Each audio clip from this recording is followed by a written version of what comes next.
The CJ Howard Show. Now let's go to CJ Howard. A jolly Sunday evening, everybody, and welcome to another episode of the CJ Howard Show, episode number 9. Here on this beautiful Sunday day. Great weather we've been having. Hope you guys have been enjoying it. CJ Howard with you. Got a great show for you tonight. Do apologize for not being with you last week. I had some technical difficulties that I had to clean up, so I did get those fixed. So we're great. Was glad to get everybody that was posted on the show last week back on here this week. Tickled to death. Got our main man Nathan, as always. You know chaos is going to be stirring when we get to go to him in just a second. We got a great show. We're going to have Wesley Hagar with us in a few minutes at 8:10. The Prestonsburg head football coach, the new one, doing a great job. 7-0. Got a big game coming up this week. We'll talk with him about his team. Then we're going to talk with Trevor Hoskins of the Painstville Tigers. They had dropped a tough one to the Bulldogs the other night, but still can do some good things to finish off the season. And we're going to talk with him. Going to hopefully get to chat with Julian Tackett at 9 o'clock. Got a lot we want to talk with Julian about. A lot of things going on at KHSAA and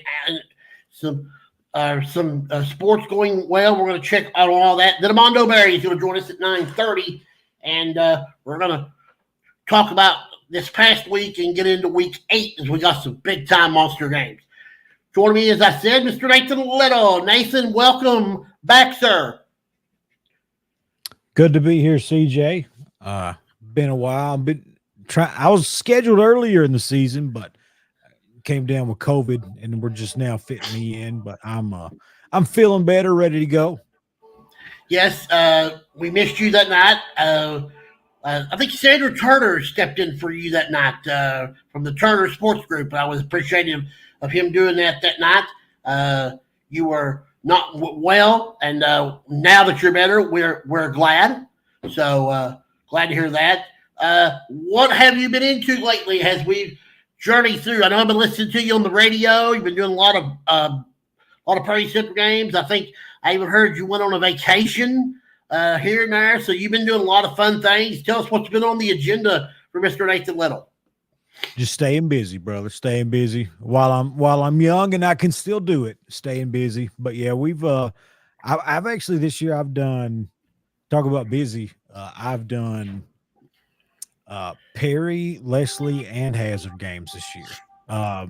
You know, at WSGS, the program now is you got 2 guys that kind of stick with each team for the most part. So I'm always on the Perry games, but Leslie had a game moved to Saturday, and I had to go cover that. Perry off, and they needed somebody to go to Raceland to go up there, drive 2.5 hours for a running clock first half affair. I wasn't hated that. I don't want to sound too homerish about it for our teams around here. I really felt like that game. Hazard had 2 fumbles, gave them the ball in incredible field goal position. They had one kind of bad punt that gave them the ball at Hazard's 40. I feel like that game definitely wasn't a 5-6 touchdown game like it ended up being. But Bulldogs, they came out. They got the win against Painstville this past weekend. Leslie County handled business against Danville. Perry Central, I just say it's tough on the road, baby. It's tough on the road over there in Whitley County. And they came up about 3 points, about 15 seconds short. You talk about that, you talk about this past week. It seems like our teams Hazard's really improved a lot. They're much better than they were last year. They're healthy. I think that's been the biggest thing with the Bulldogs. They've been healthy. They've been able to play younger kids, and they've been able to give them a lot of good playing time. I think it's been really good. Prairie got a nice team. I've seen Prairie play 3 times this year. I feel like their young kids are really great. They've got a running back. Number 23 is one of the most special running backs I've ever seen. He's a speedster, and I think number 40, the other running back, I tell you what, Painstville can run the football, can control the clock real well. So that's good for them, and they do a good job. And then for Leslie County, it's been they find the 2 losses have been last moment losses. But in their 5 wins, they've either had to get behind a whole lot and come back and win, or they just take total control like they did, like you said, against Danville. So, but, our coverage team's on the radio doing well. Got big games, all 3 of them this week. You got Perry playing Letcher at home. Big game for Perry because they got to win this game if they want to stay in contention for a home playoff game. You lose, then there's going to be some shallow waters there. Leslie County's playing Breathitt County. This is for a home playoff game, no matter what. Winner gets a home playoff game. Mm-hmm. So, and then for Hazard, they're off, so they get a chance to heal up because they'll be playing Pikeville for the district title in 2 weeks. And the crazy thing about that game is Pikeville, I think it does have a game this week, and I'm not sure who it's with. It's Dunn District. They're either going to come in being 2-6 or 3-5. I would have never. I mean, Pikeville still is Pikeville, no matter because they played a brutal schedule. Yeah. But I think this is going to be a good game in 2 weeks between Pikeville and Hazard. Yeah, Pikeville. I think they got Painstville this week, if I'm not mistaken. Okay. Which I think should be a pretty solid win for the Panthers. You never know. Things have been. They've lost like Corbin, Johnson Central. Lost to Lexington Christian. It was either Lexington Christian or Catholic. I think it's Lexington Christian. Lexington Christian, yeah. But lost to Belfry. It is. These are teams that it's not a big deal to lose to. Well, that makes you better for the playoffs, and that's why I think Pikeville's okay. I don't think there's nothing wrong with that. Yeah, I do think that if your team gets in a habit of losing. Like if you're losing every game, it can start to affect. No matter how good the teams are, but it's not like they're going out there and they're just getting completely demoralized. Even when they're playing these teams, they're putting points up. They're hanging with them for a while. They're a 1A team. You expect a big, playing a team like Corbin, that Corbin's going to eventually pull away. I think. Pikeville's in good shape. I do with the Bulldogs. I think they're a lot improved, but their wins this year they've not been anything Pikeville level. They've had some no question about it. I thought that Raceland game would be a good litmus test for the Bulldogs to see, okay, Pikeville, Raceland, Raceland beat Pikeville once last year. They played them close this year. That game was like a 3-point game or something. I feel like if the Bulldogs could have, that was going to be the eye test for me. And they didn't really get a chance to do it. They stayed on the other side of their own side of the 50 all night. So it was a tough one. I don't see. But the thing about Hazard, those kids believe they're supposed to win those games regardless. We'll get more on that just a little bit. Joining us right now is the head football coach of the Prestonsburg Blackcats, Coach Wesley Hagar. Coach, can you hear me? Yes, can you hear me? I can hear you, but I cannot see you. Yeah, I'm currently in my car right now. Let me pull over. Okay, that's fine. We want you safety first, Coach. Yes. As he's getting settled in. Again, you can watch us on the D&D Sports Network on my Facebook page. You can also watch it on my sports page. And if you got YouTube, if you can't got a Facebook page, you can go to the YouTube and watch it there as well. We are in week 8 of the high school football season. Big schedule of games this week. There. Hey, Coach, what's up?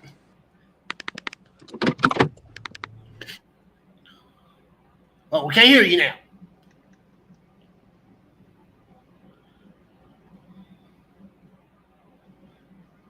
Can you hear me?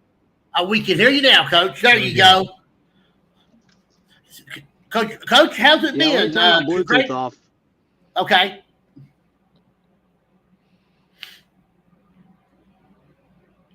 You know, he's done a good first year, Coach Nathan. Oh, I got you. Okay, Coach. Congratulations so far on your 7-0 start. Listen, you're doing a great job with this team. You're very exciting to watch. I feel like you're bringing Blackcat football back to where it used to be. Talk a little bit about you and your team, and talk a little bit about you, because a lot of people don't know you come from Martin County.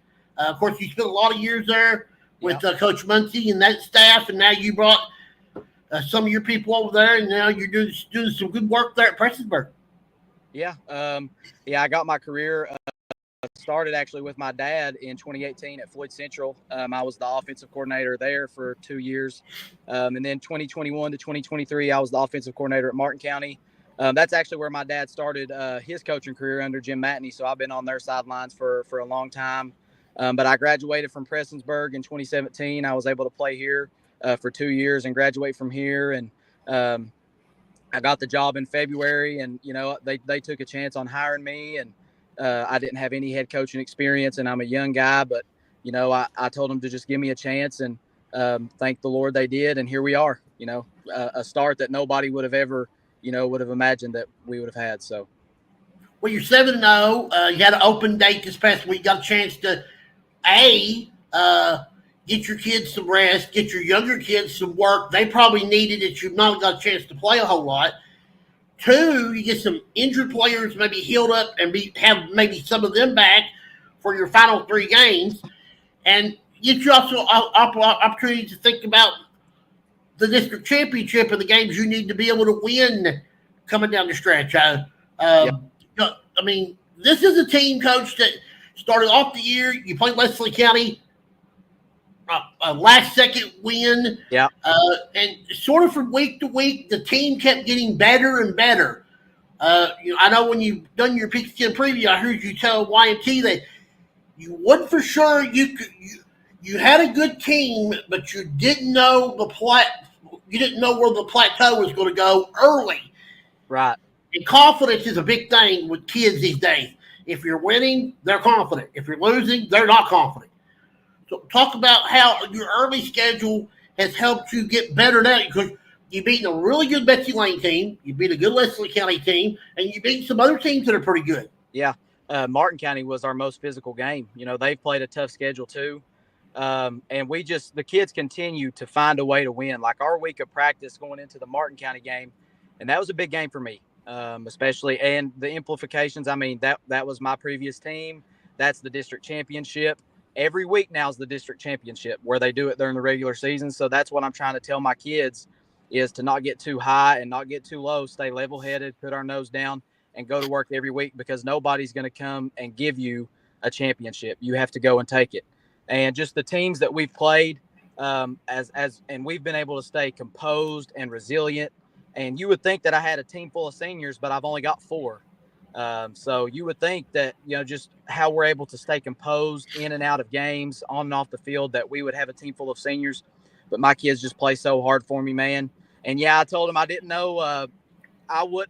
Listen, this is something that I thought we were capable of doing. You know, I still haven't found this team's ceiling yet. We continue to get better each and every week. We got to work on our stuff defensively and quit giving up big plays. But this is just, I still.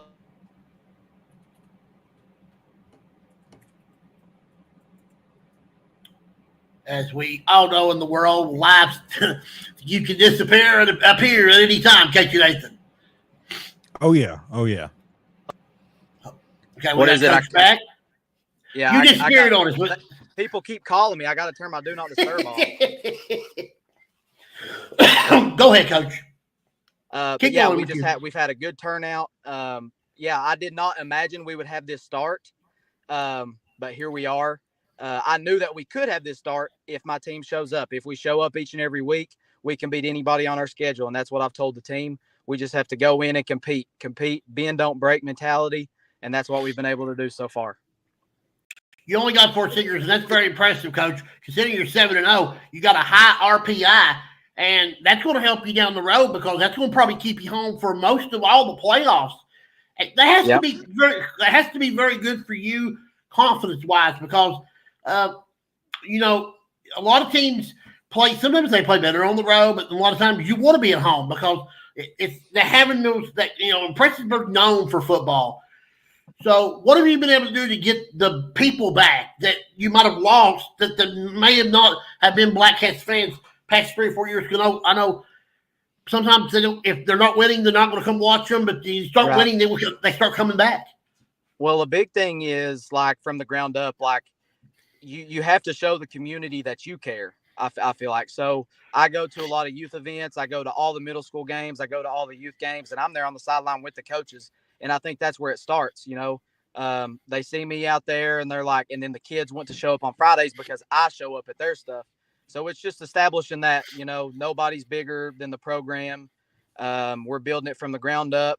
If we host a home playoff game, that'll be the first time in 7 years that Prestonsburg's hosted a home playoff game. So that was one of our, short-term goals.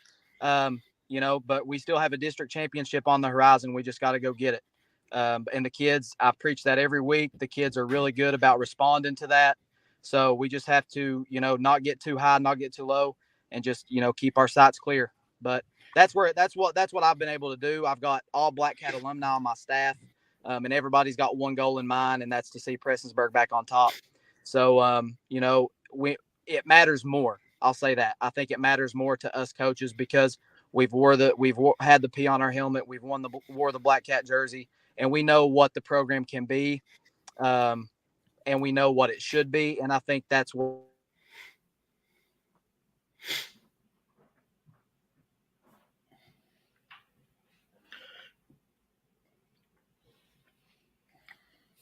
He's still on the call, but he's out again. He's getting good. But he's dropping out. Now he's gone. He's gone. Hopefully he may come back here just a minute. I'll let Nathan ask him some questions when he returns. But you know what, Nathan, he's done a great job because considering he's got 4 seniors and they've got only a handful of juniors, and they've been doing it with a lot of young kids. Yeah. Definitely, I think they've got a shot. I think they've got a really good shot to go to the third round of the playoffs, and that's when they start to split them up according to RPI, and they play each other. So who knows who they'll have to play at that point? I think we got Coach back with us. Okay. Yeah. I don't even know. I keep getting calls, and it keeps booting me off. I'm getting called by my principal, my wife. So. That everybody's wanting to watch you, Coach. They're wanting to see you. I can't hear you. I said they're wanting to watch you and they're wanting to see you. So, can you hear me now? Can you hear me? Yeah, I can hear you, Coach. I can't hear you guys. I don't know what's going on. Check. Let me took him back out and bring him. Can you hear me now? I can hear Nate. I can't hear CJ. Okay, he cannot hear me. Nate, talk to him while I'm fixing him. Go ahead, okay, Nathan. Go ahead. You can hear me, Coach? I can hear you. Yes, I can hear CJ. We'll me and you'll talk for a little bit then. So you guys have already played quite a few of the teams in the neighboring district already. Yeah. So, I think maybe Shelby Valley. You've not played Shelby Valley yet. We scrimmaged them.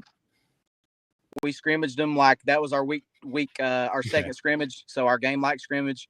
It was like a 1-score game. I didn't have 3 or 4 of my starters though. We ended up losing the scrimmage, but it was 3/4 of varsity. Well, I mean, it's the least important stat in a scrimmage, in my opinion, is the score for the most part. Yeah. It's But your kids got out there, they got their hands on them. They know what they're working with.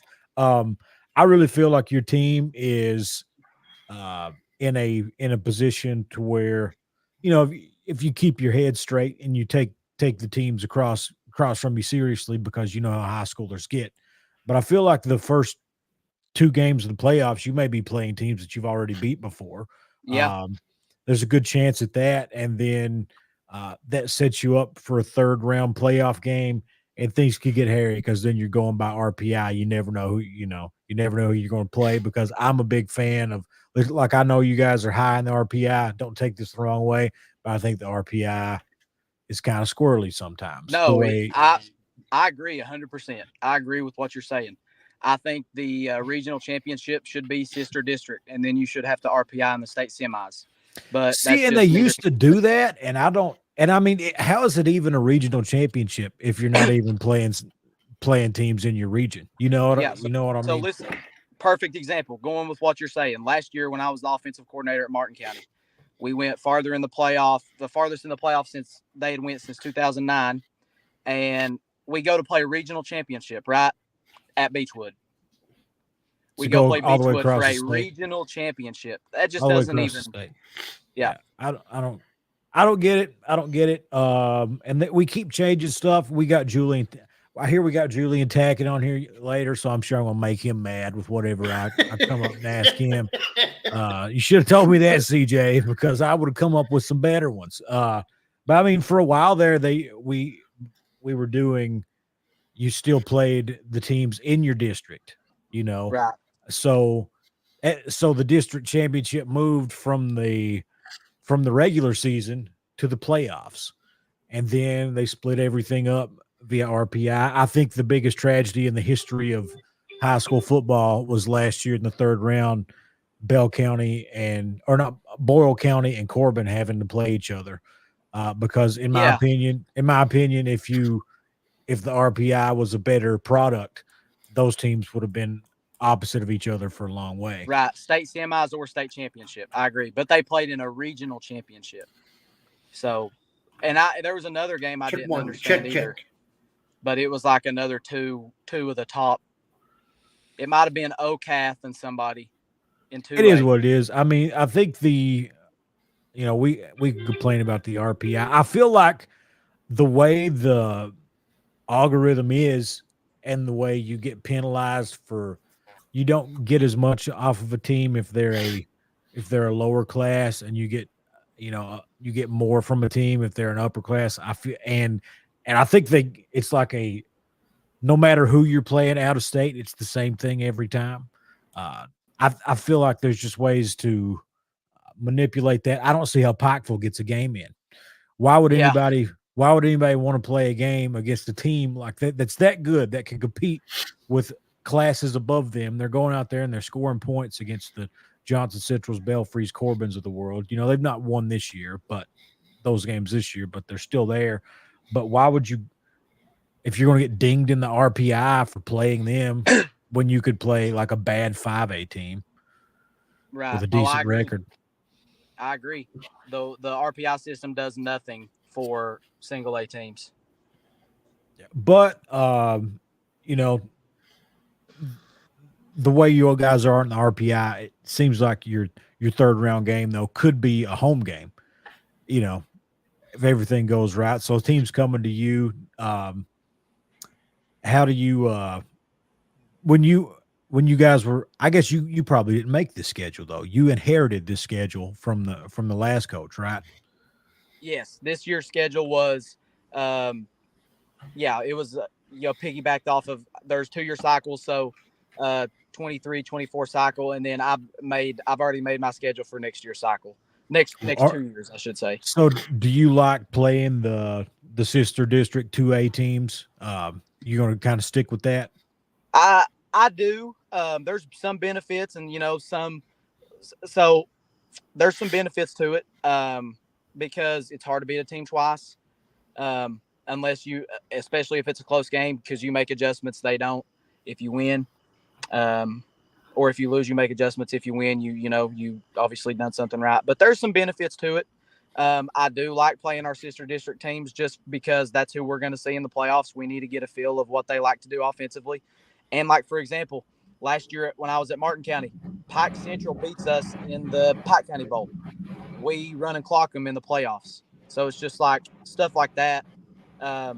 Teams might come in overconfident or, but I do like playing our sister district during the regular season. Maybe not all the teams because that gets too like repetitive, but I think,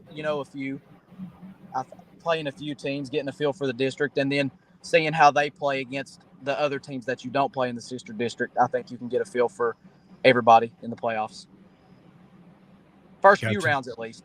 Regional championship, again, that's when the RPI kicks in, and it's like, I wish the RPI would kick in after the regional championship. That's my only issue with the RPI system. I think you should have to play your sister district for a region. Yeah, so. And I think, if I'm not mistaken, and if my mind don't change, maybe I'll ask Julian about it. But I think that they wanted to do this to prevent big, long road trips. I think that was part of the reasoning anyway, to prevent long road trips. But I mean, if you got people going to Beechwood, from Eastern Kentucky, I don't know that, or maybe I'm wrong. Maybe that was the. Who knows? Yeah, I can tell you I'm wrong a lot. Listen to me on the radio enough, you'll hear it. The regional championship last year. So when I was at Martin County, we played Beechwood for a regional championship, and then less down the road, it was Cath versus Johnson Central for a regional championship. So how do you justify that? You got two Eastern Kentucky schools traveling 3 hours north, 4 hours north, over 3 hours to play for a regional championship. Come on. So, but I mean, it is what it is. We just got to play the hand we're dealt. But I wish the RPI would come into effect in the state semis. Gotcha. Yeah. Can you hear me now, Coach? I can. Okay. Yeah, I agree with you. That's not RPI.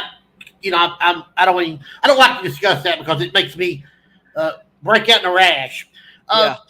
We're going to discuss it later with the. Well, I know we are, but we're going to discuss it later. Yeah, I know we are because I know you're going to bring it up, and Julian's going to have great answers, and you'll probably get him excited. So, but I got two questions, more questions. I'm going to let you go, Coach. All right. You're looking forward to this Friday night's game because it's going to be a family game, dad versus son. It's going to be. I guess when you go into coaching, sometimes these are the type of games that you will look back and say, man, that was so much fun battling dad. And, yeah. I mean, yeah. So, but talk with that. And, of course, you got a Knox County team in week 9. Listen, they're 6, and they're not a bad football team at all. No. And you have to go there. And that's probably, if you beat Floyd Central, that's probably going to be for the district title. So, yeah. I mean, talk about them two teams there as you finish district play. And then, of course, you end it with Breathitt County on the road. Yeah. So, yeah, this Friday's game, there's a lot of implications, and I'm just trying to get the kids to understand that it's just a football game.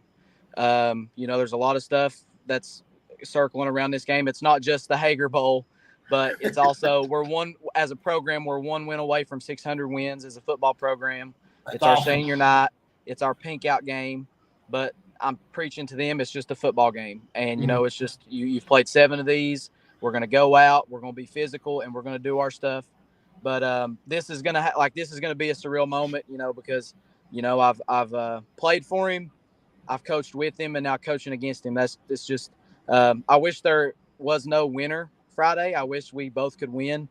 I know somebody's going to be upset at the end of the night, and that aggravates me. But I love my dad. If it wasn't for him, I wouldn't do the stuff. I wouldn't be in the position I am if it wasn't for him. He's been such a positive influence on me, and he's the reason why I'm doing this. He's the reason why I started, because he's the most influential person in my life. And I was like, if I can have that impact on a kid, the same impact that he had on me, then I've changed a whole generation. And so I had that kind of mentality going into it. And he's just been he's had such good advice. He's been such a great role model for me. And, I told him on Friday, I said, I'm not even going to shake your hand, Dad. I'm going to give you a big old hug. I might give you a big kiss on the cheek for the coin toss. I don't know. But, Yeah, and then the Knott County game, they're playing really good. They got beat by, I think their only losses to Betsy Lane, but they're big and they're physical. We're actually watching them and Floyd Central on film. Luckily, we play both those teams next, so we're kind of breaking down both of them. But Knott County does a lot of stuff good defensively. They just pin their ears back and go, man. They fly to the football. They got a little freshman outside linebacker, number 34, who I would love to have. He just is everywhere on the field. But he's a good player. They got a lot of good players. That number 20, their halfback's a good player. Their quarterback's a good player. And they got a lot of good players. If I start naming them off, I'll miss a few. But they're a phenomenal team. And, we can't go into any game thinking that we're going to win. I mean, we have to go into the game level-headed. And we've been doing a good job of that all year. To shut out everything, block out all the numbers, all the stats, what everybody says. But our kids, they read all that stuff and everybody predicting against us, and it fires them up. But Knott County's a great team. Floyd Central's a great team.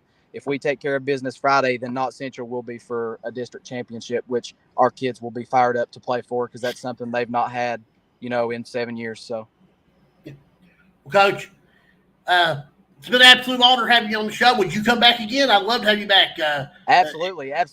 I just got done playing a pickleball tournament, so that's why I'm like sweaty and everything. And I was on my way home, and I didn't think I'd have time, so I just pulled off the side of the road. I had to tell somebody, "Hey, I'm fine. I'm not broke down. I had to do this interview or this show real quick." But thank you guys for having me. I'll absolutely be on. I love this.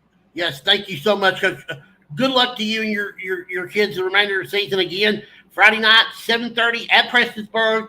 It will be Floyd Central and Prestonsburg in a big district game with a lot of big-time playoff implications in it. So if you're in that area, check them out as well. Coach, good luck to you and your Blackcats for the remainder of the year, and we will talk to you very soon. Absolutely. Thank you, guys. I appreciate you having me on. Thank you. Coach Wesley Hagar of the Prestonsburg Blackcats. Tell you what, he's done. Listen, that's going to be a fun game Friday night because anytime you play your dad in a sport or your brother or a relative, that makes it even more special if you can win the game, right, Nathan? I don't think it's going to be a fun game for his dad. Possibility from Nathan. Or maybe, hey, if he's wanting to win, maybe not. If he's wanting to just be proud of his son for what he's accomplished, then yes, he'll have a big smile on his face. But if he's wanting to get a win, he's not going to be smiling. Well, I mean, I will tell you this much. Anytime you play a relative in a sporting event, especially football or basketball, but whatever it is, it just means so much more. So, I mean, it's just a different feeling. So, with me, my good friend, head football coach of the Painstville Tigers, Mr. Trevor Hoskins. Coach, good to have you back. Yes, sir. How are y'all doing? We are doing very well. How are you doing? Doing good. Just continuing to work. We haven't got to the point to where we've had a bye week yet. We don't get that till after this week. So just continuing to try to keep our head down and work. Coach, your record 2-6 with listen. You're a much better 2-6 team than your record because I've seen you play a couple times. You've had some games get away from you early in the year. You could have won. You got a couple games that you played some good football, and you've got to be happy with your progress. But I know you're not happy. But there's a lot of things that makes your team keep improving week to week. Yeah, we got a great group of kids. It's been a challenging season up to this point. Like you said, you hit on it a little bit. There's 3 games in that stretch to where those 3 games were decided combined by 9 points. So, and I think all of those games we had a lead in the second half. For us, it's just about continuing to get better. We have a young team in a lot of key spots, but they are continuing to improve. We just got to learn to finish. We got to learn to close out games. We got to learn how to win down the stretch. And, I think that's something, unfortunately, that kind of takes some experience, in order to do. But we have a phenomenal group. I couldn't be happier with the work ethic that they have, and how they come to work each week. It's been a little bit of a season of what ifs, but they haven't wavered at all. And I'm sure when we come in tomorrow, they'll be ready to go again. You got Pikeville this week, and you put Hagar the other night. Listen, it was just one of those games where you just had some early stuff not go well for you, and Hagar took advantage of it, and then they end up putting a lot of points on board. But in games like that, what do you tell your kids? What are you trying to learn from situations of that?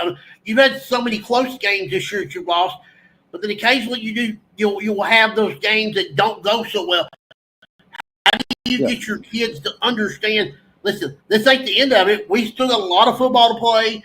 We got to focus on what we can do to get us better. Yeah, just concentrated on development, and being physical. That was a physical game. Hazard came out, and credit to them. Coach Chandler did a great job. They had a great plan. They came out, and they were an extremely physical football team. Right now, we got some guys that are playing some different position, moving parts. We took one of our best receivers. He's now at quarterback because our quarterback's been out for several weeks. So it's kind of been a little bit of a puzzle for us trying to fit all that together. But for us, it's just making sure we go out each and every week and that we put our best foot forward, and we're trying to be competitive as we possibly can be. Hazard did a really good job Friday. I think kind of what you said, some things got stacked against us right there at the beginning, and then how momentum goes. It started to snowball, and we didn't respond the best. But this week's going to be no different. It doesn't get any easier for us, that's for sure. But we just want to make sure that we're going out there being and playing really hard, and giving ourselves the best chance we possibly can. Playing Pikeville at home will help you a little bit, because I think that you still have one other game, but it's a big district game because you still got playoffs to look forward to. Anything can happen when you get in the playoffs. But anything, this is a Pikeville team they're a good football team, but I think they're still learning about themselves too, because they played such a tough schedule that it's hard to gauge how good they are, because when you play such a tough schedule, sometimes you learn more about your team at the end of the season than you do at the beginning of the year. And I feel like that's what Pikeville's doing right now. But at the big game for you, we was talking with Coach Hagar just a few minutes ago. He's only got 4 seniors. You're in the same boat, I think. You don't have a lot of seniors, do you, Coach? We don't have a ton. I mean, we have some guys. We have some seniors that's played a lot. Our unique thing is that our seniors, some of them just aren't that experienced. Some of them this is their first year starting, or maybe just started last year. But the overall thing for us is we start a ton of young kids, and so just kind of going through some of that. But Pikeville, the schedule that they've played is unreal. You turn on the film. Obviously, I've been spending a ton of time watching that. First thing you turn on the film, that's an extremely talented team. It's an extremely well-coached team, and they are just disciplined at every position. So, it's going to be a game we got to go in and we got to be ready to roll, understanding that offensively you're not going to gimmick them. You're not going to trick them. They're too disciplined, too well-coached for that. We just got to go in and play our brand of football and try to execute the best that we possibly can against just a really good team. Yeah, and it's gonna be. I think your kids will be up for this game. I think the challenge is there and it's laid out for you, and I think they may respond, and you never know what will happen. Any given Friday night, anything can happen. Look at college football this year. This is the craziest college football season that I've ever seen in my entire life. I was thinking about this today. I'll be really honest, and there's going to be people who disagree with me. I think Texas is the only good SEC team in the conference. But there's a lot of Texas is, I think, the best, but everybody else is just good. They're not great. They're not average, because they got a lot of flaws. Alabama can't play defense. Georgia gets behind too much, and they can't finish. Kentucky don't know how to finish in the first half. Vanderbilt and teams like South Carolina and them are better because they get underestimated because they don't think they can play, but they can. And that's just like high school football. Any Friday night, if you don't show up play, you can get beat. And you got to remind your kids of that from time to time.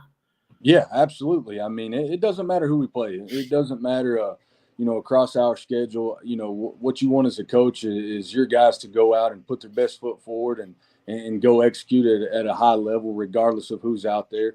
And I think our kids will respond to that. They have all year. So I don't expect this week to be any different. Everybody knows what Pikeville is. There's no secrets about that. And like I said, as a competitor, even as a coach, that's why you do it. You want to go test yourself against some of the best players and coaches, and that's what we have the opportunity to do Friday. Nathan, you got any questions for Coach?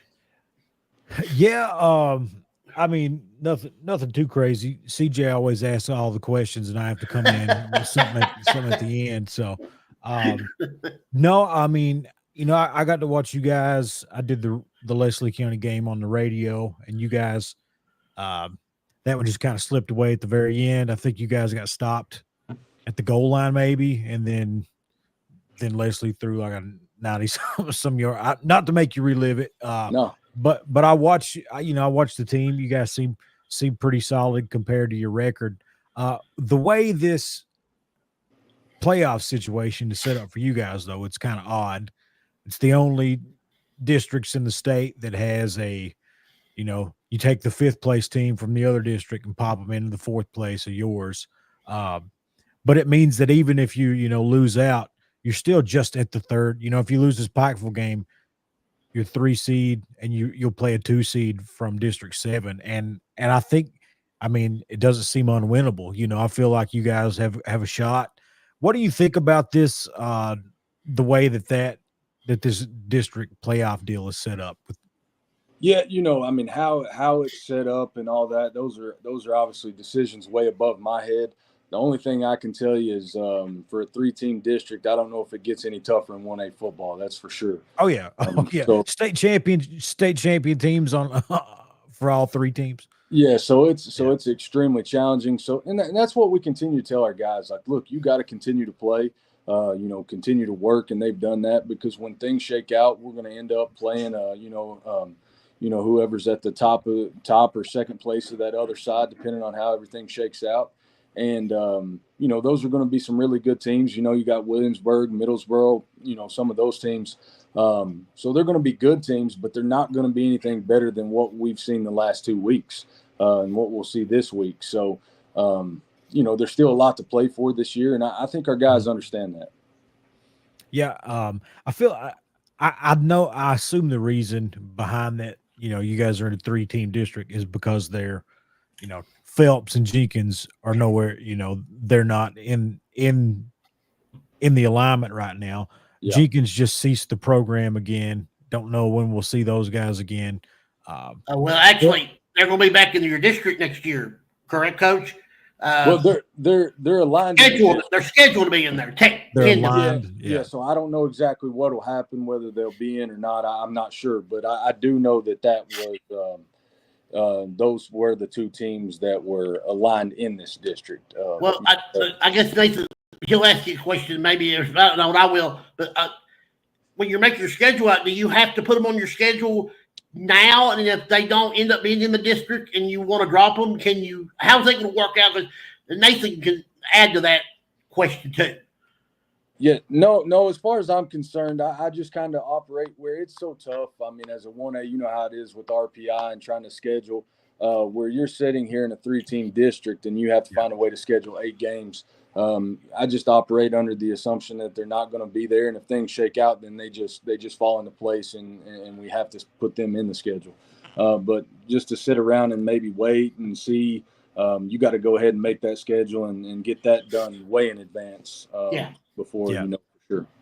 Yeah, I feel like Phelps is playing pretty decent football right now. I feel like they should be ready to go if they pop back in. Jenkins don't know. They just shut the program down for the year. But that's a good. I had mentioned earlier we were talking about RPI. I don't see how Pikeville schedules games.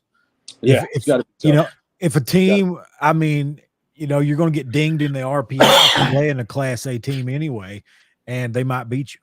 you know, so I don't know. It's got to be tough. It's tough.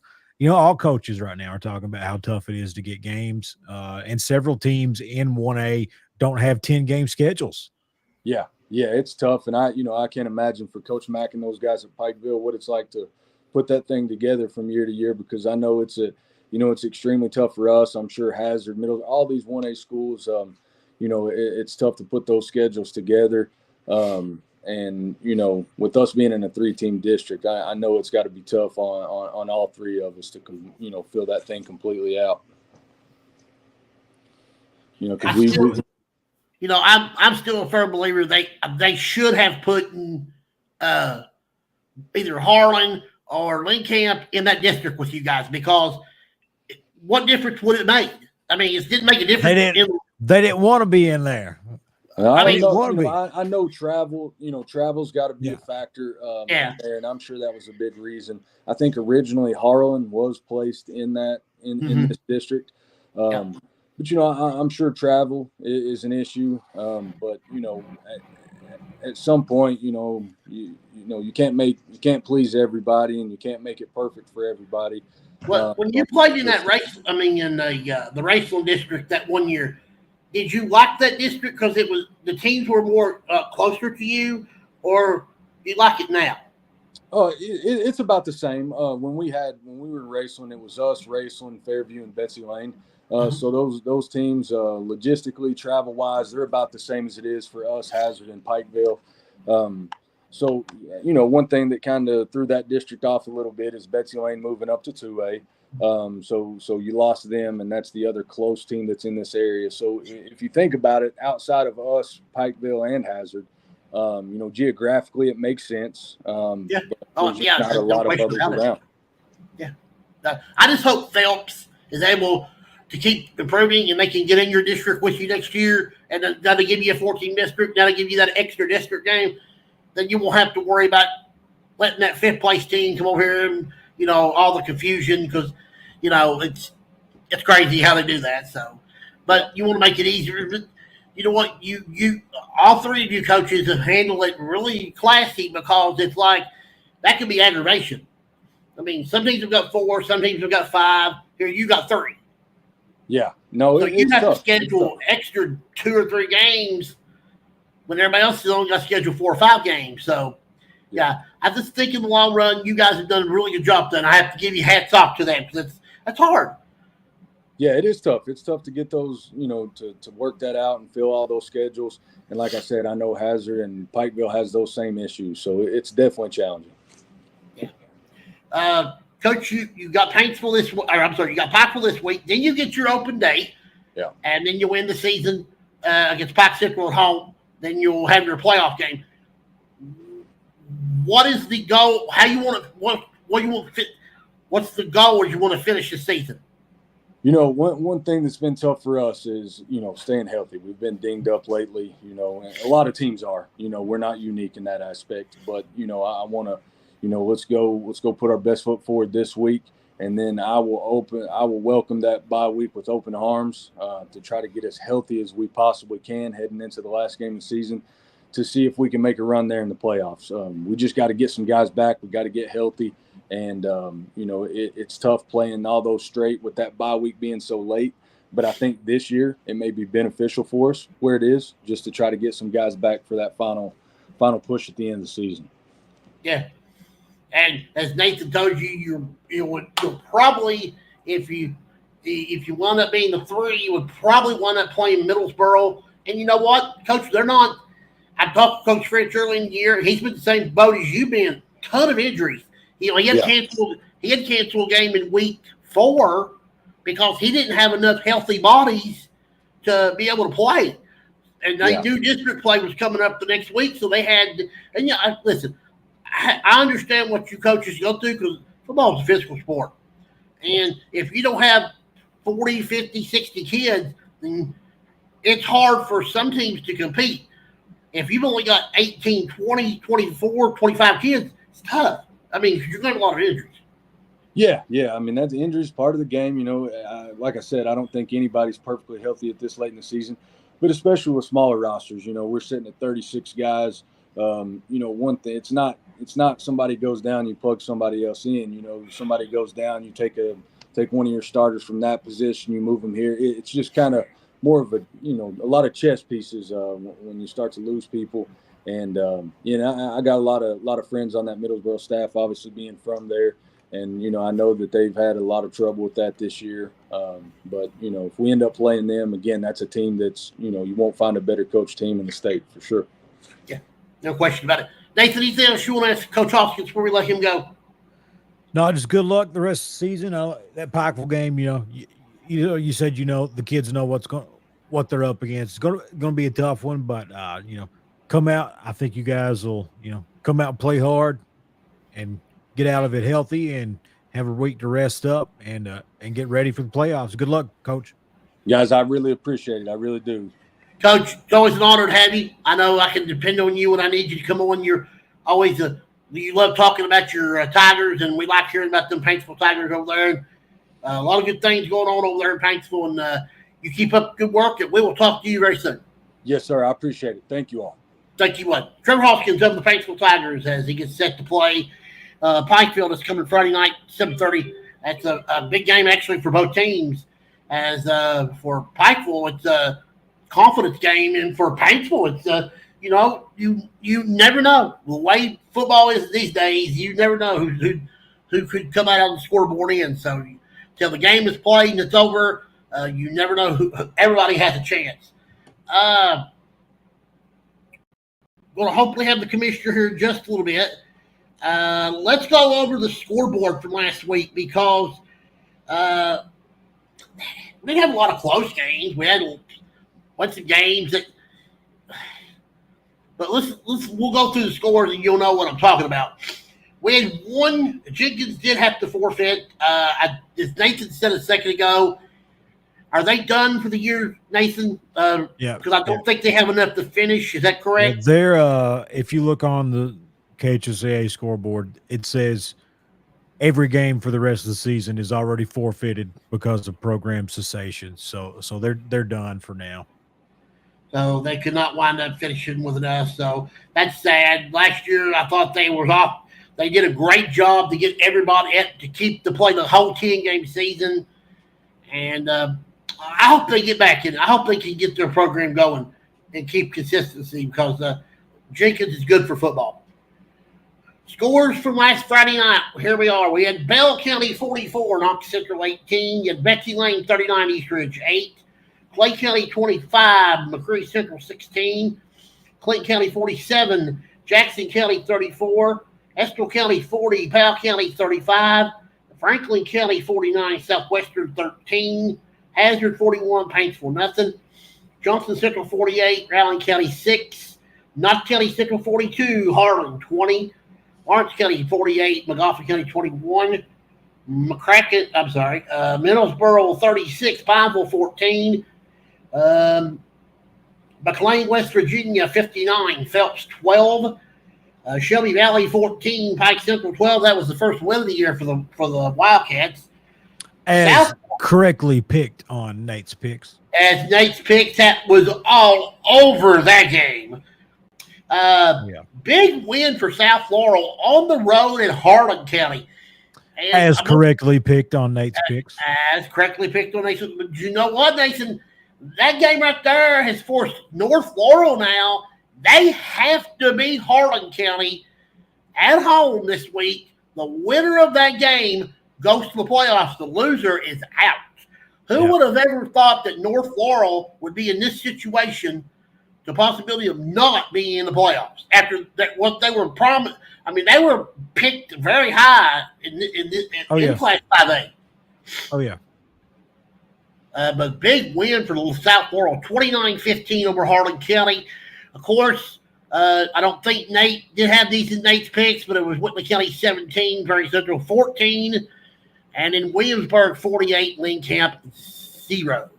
So, and then I missed 2 games this week. I missed Perry Whitley, which I knew it was going to be. I knew it was going to be close. but that should have been and it's tough on the road moment. I should have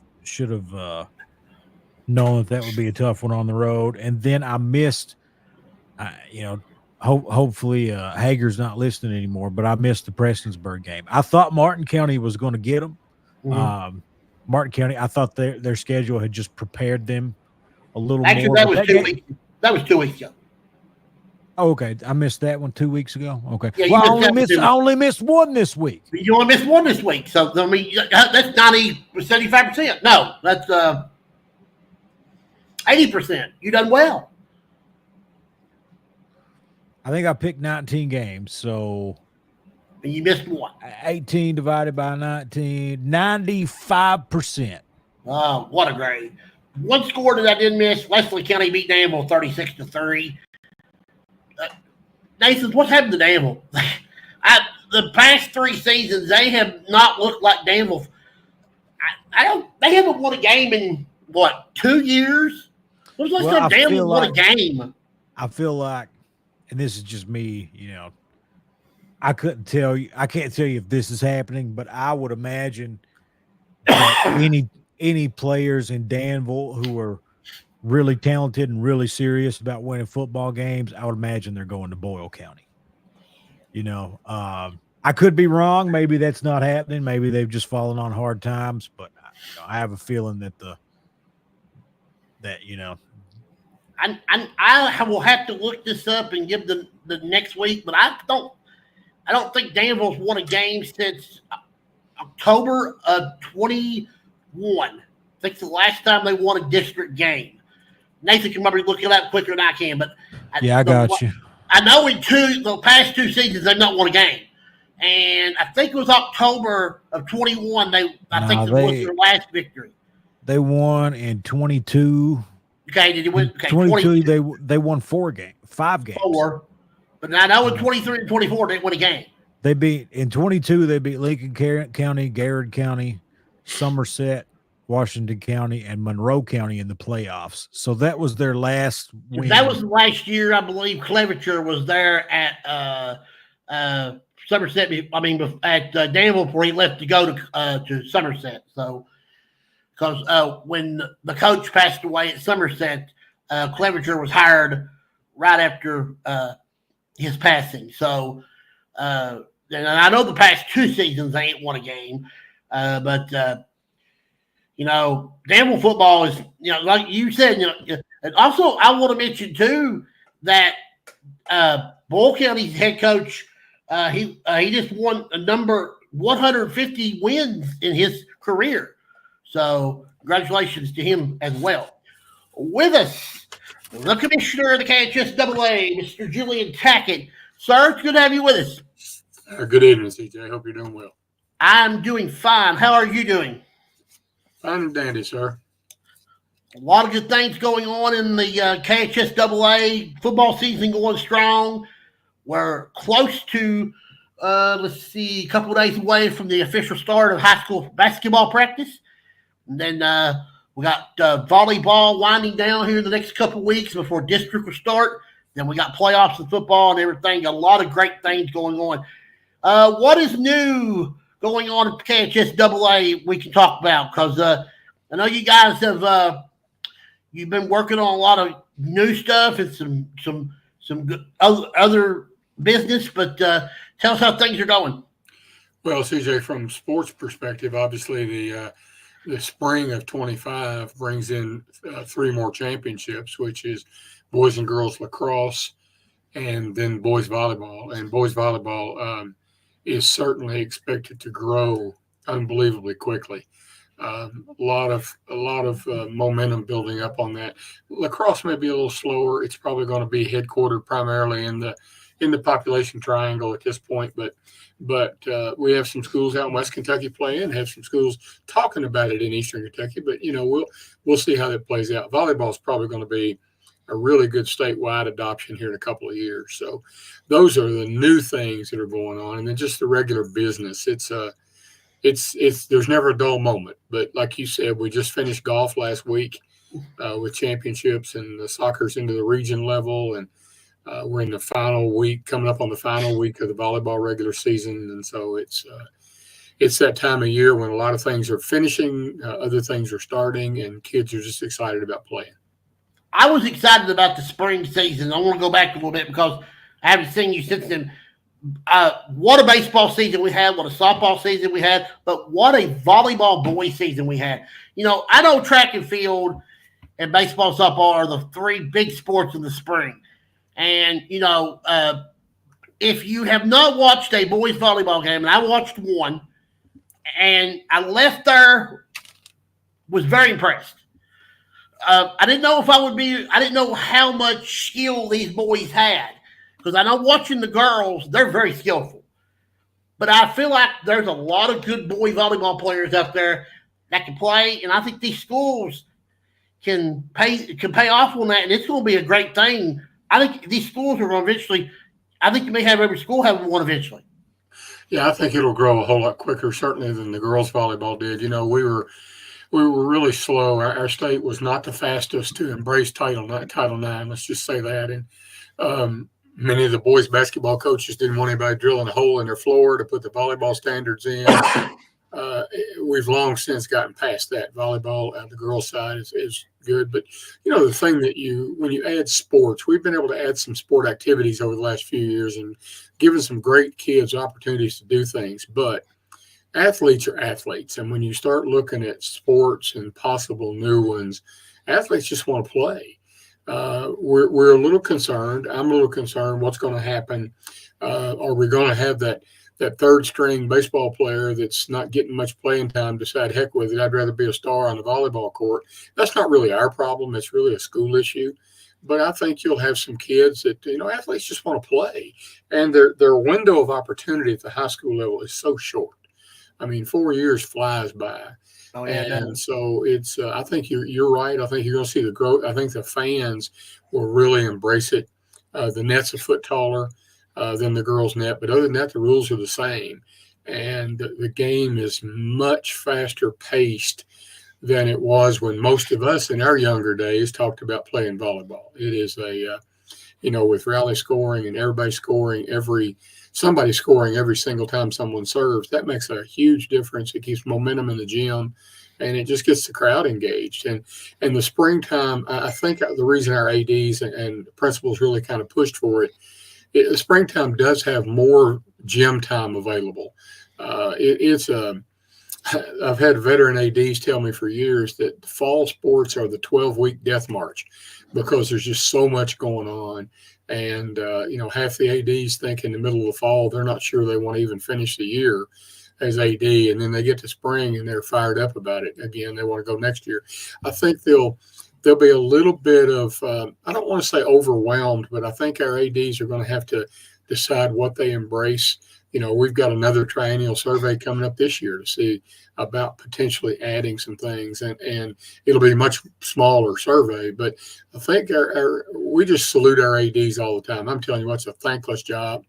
We hear of people in different schools want to know why you pay somebody to be an athletic director.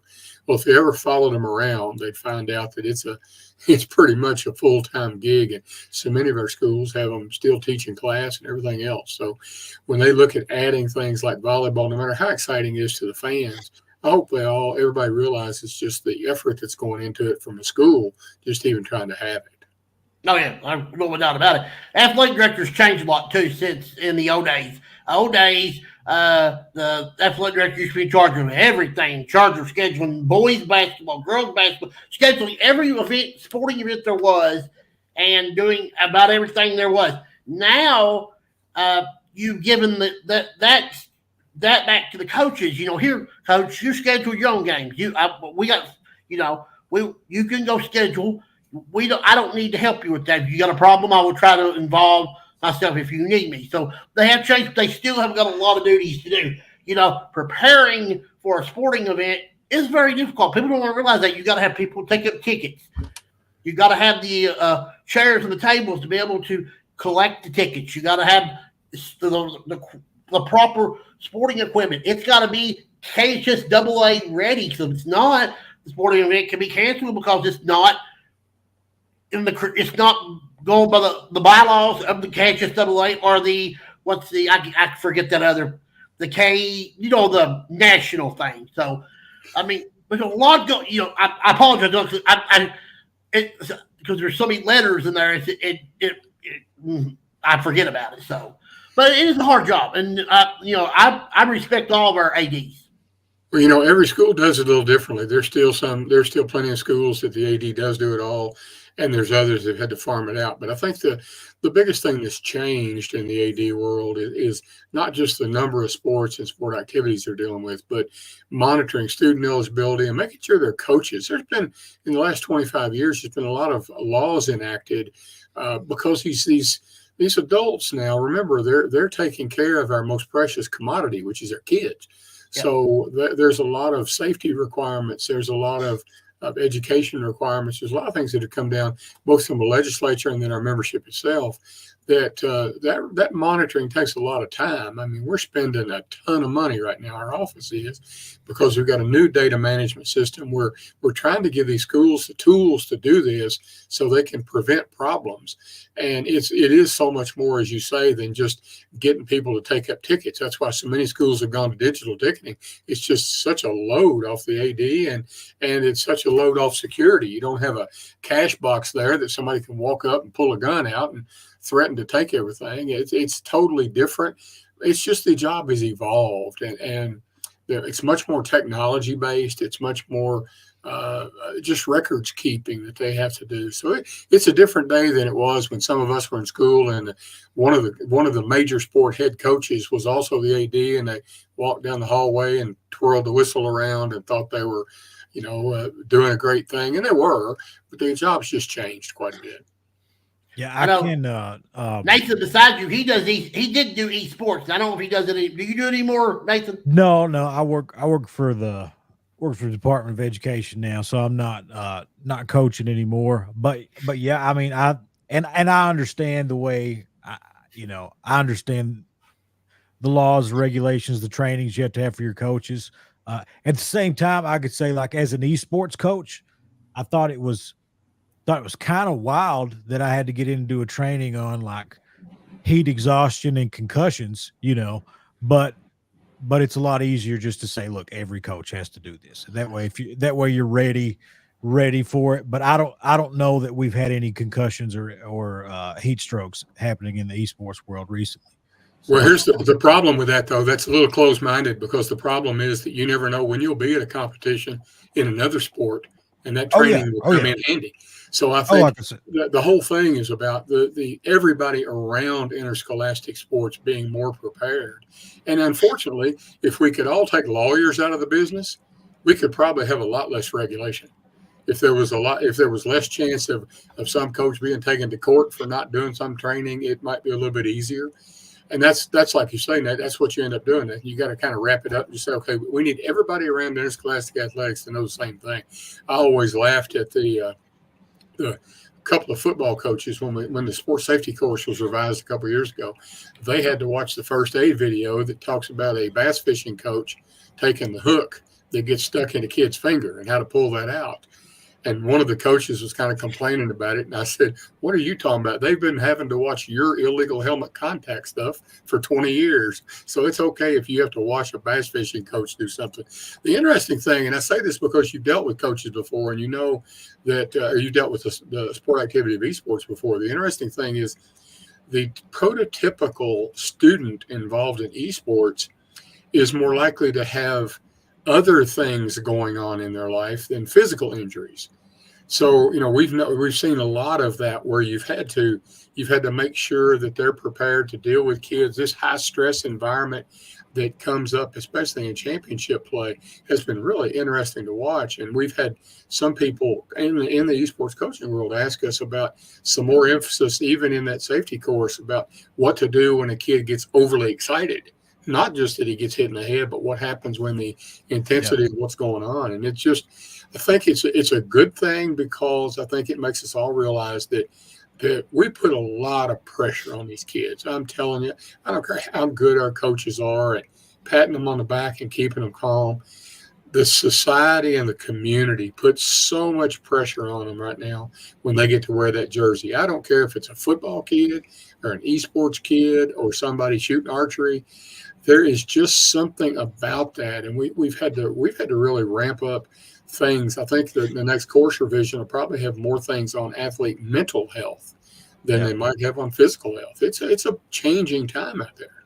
You know, I keep up with professional esports too. I saw a clip the other day of a guy who he just won a game and he got really excited and he screamed so loud and so emphatically that he passed out. Yep. He literally fainted right on the spot. We've had quite a bit of hyperventilation and stuff like that around. It's really, and it's the intensity you want. You want them to care. You want them to try to win, but it is just, that's what I say, the beauty of this level.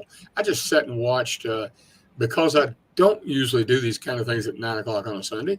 I sat and tried to stay awake watching a little bit of the Knicks preseason game and watch some of the best athletes in the world absolutely giving about 40% effort. At our level, you just don't see that. I mean, you might have one kid that starts out a little slow in some competition, but by the end of that competition, they've got their blood and guts and sweat and tears and enthusiasm in their mind is all 100% in. And that's one of the things about it. But as you say, Nathan, there's crazy things happening in everything. Yeah, I'll throw out though, not just as an advocate for esports in general, that I found that there's really there isn't a prototypical esports athlete. I had, when I did it, my first team, I think the first game we had 5 kids. One of them was a soccer player, 2 of them were football players, and 2 of them had never been on any type of organized sport in their life. It's just, it's all these kids are doing it in general, but they all get to come together as one, and everybody's so different in it. That's the whole thing that people don't understand about any of these activities. And I don't care if it's the focus and intensity of an archery competition or the esports competition. They just don't fit you think 20 years ago, we all thought we had the same exact mold of every team member. They were a little bit better as an athlete, maybe at this position on the baseball team or this position on the football team. And the activities have brought in a complete, this is not a negative term, but a complete hodgepodge of your student body. And so that's the thing when everybody tries to lump anything in. We've looked at just the intensity of the activity is what is so different. We are one of the states that, and I think a lot of it's happened in the last 16, 18 months, we've put a lot more emphasis in esports from our office, and the growth is crazy right now. But you're right. You can't say that the athlete does this. We have more. I tell you what. I'll bet you if we did the data, which you can't do, but if we were to look at the data, we'll probably have as many athletes that would be considered part of the autism spectrum doing esports than anything else. We've certainly got a lot of the highest ranking students among the classroom success playing esports. It's just really odd, but yet, like you said, you made you summed it perfectly. You look down through there, and there's probably no 3 of them alike. If it's a 3-person game, you don't have 3 identical people playing that. If it's 5-person with the old League of Legends, you don't have 5 people playing that are identical. It is just really, and that's why it's so hard to try to do anything from a regulatory standpoint, which has to be done according to the legislature, but it's hard to do anything from a regulatory standpoint that factors in everything across the board. That's the challenge, is how you make it to where it helps. It helps keep the focus on the students. It helps keeps the focus on the activity, but yet recognizing that they're different. It's always going to be a challenge, I think. And we're going to continue to expand that. This year's survey will have 3 interesting things on it. To see if our schools want to have a championship in. One is a new sport that's been added at Transylvania, Northern Kentucky, and UK, and it's going to go to all the Division I schools. It's called Stunt, and it's basically a side-by-side cheerleading competition. Two groups come in, they do the exact same thing, and they see who does it better. It is truly like head-to-head competition. So it'll be interesting to see. We are without question one of the top 3 or 4 cheerleading states in the country, as far as the seriousness with which they take your people in your area. You know how serious they take it, and look, yeah, it's going to be interesting on that one. Yeah, I worked at WYMT, and I'll just go ahead and say it. The week that I despised the most outside of election weeks was the week after the national cheerleading competition, because there were so many teams and you couldn't cover them all. You couldn't cover them all that go down and they did well. And you do something on one and another. Hey, look, our girls we're second in this division. I'm like, look, I'm sorry. Just we'll just put them all on one big screen and you can see them all, because we can't cover them. Well, exactly. I thought you were going to say, though, because Neil and I have talked about this sometimes. I thought you were going to say the week around the YMT tournament, YMT Classic, the cheerleading competition. There's always a little drama around that too. But yeah, it's you get a lot of people when they get back from Orlando. They're the biggest story ever, and then UCA is the absolute best combination I've ever known of running an athletic competition and a marketing agency. They get more people involved. And it's a fascinating thing. But, we're going to be looking at stunt, which now is recognized by OCR as meeting Title IX. It's also been approved for a set number of scholarships at the Division I level. And it's but it's not your prototypical cheerleader just doing something else. They've got specific positions, kind of like you think of an offensive lineman or a quarterback or whatever. They've got different people they've laid out that they're looking for this type. They need the bulky, strong people for the bases. They need things because they've got to hit these routines. It's so different than the 2.5 minutes. It's really odd, but it's fun to watch. But it's the intensity of just A versus B. So it's a Perry Central Hazard competition against each other if they decide to do it. So it's just as big there. And then we know for the first time we're going to have pickleball on the survey. Oh, I was going to ask you about pickleball because it's an explosion right now. Everybody loves that sport. Here's the one problem though we're watching. It's a real exploding sport for people in our age demographic. We're not yet in the 15 to 18-year-old bracket, but the more people that have it at the Parks Department level, and like I said earlier, people that compete want to compete. They want to do something. Now that USTA has approved a diagram alteration to where you can do a legal pickleball court on a USTA tennis court. Matter of fact, you can do multiples, and they provide guidance on how to do it. It has changed things. These local parks departments now have a pattern to go by. So that's the second one that is going to get some interesting play. And the third one is it's going to be interesting to see what our schools want to do with this. But the NFL has a big push behind flag football for girls. Oh, I would love to see that. Yes, started in Florida, and then there's a couple states in the Midwest. If you look at who's doing it, they all have an NFL team. So we're kind of an outlier, but the Bengals, we've reached out to the Bengals, and they've actually offered to do a little something to help our schools get started. If we do it, our problem's going to be when we do it, because different states are doing it. Florida actually does their competition in the winter, and Las Vegas, I think Nevada does theirs in the winter, and then everybody else is kind of either spring or fall. And one of the problems we have with any new addition is that there's still only X number of students in your school. Yeah. It's funny, and then you were talking about coaching esports. When we first added, one of the first calls I got was from an officer in our soccer coaches association that we were going to add esports and it was going to hurt his soccer participation. And I've been in this business a while, so I can pretty much say what I want to say. And I told the guy, I said, well, frankly, I think if you've got a kid leaving your soccer program to go play esports, the problem might not be esports. Maybe it's something you're doing or not doing. So, and that's the trouble with a lot of this is people they fail to look in the mirror. But those three are going to be interesting. Stunt's going to be interesting. I think the vote that we get from the girls flag football will be interesting, and certainly we think the pickleball will be interesting. I probably have had more inquiries from judge executives in the state about that.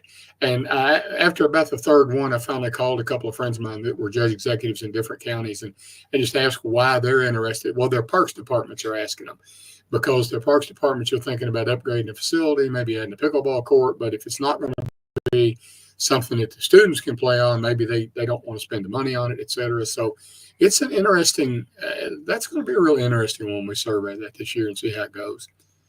Then one of your favorite topics, CJ, we'll also be surveying again on, and that's the shot clock. So listen. I'm okay if you want to bring a shot clock. That's fine.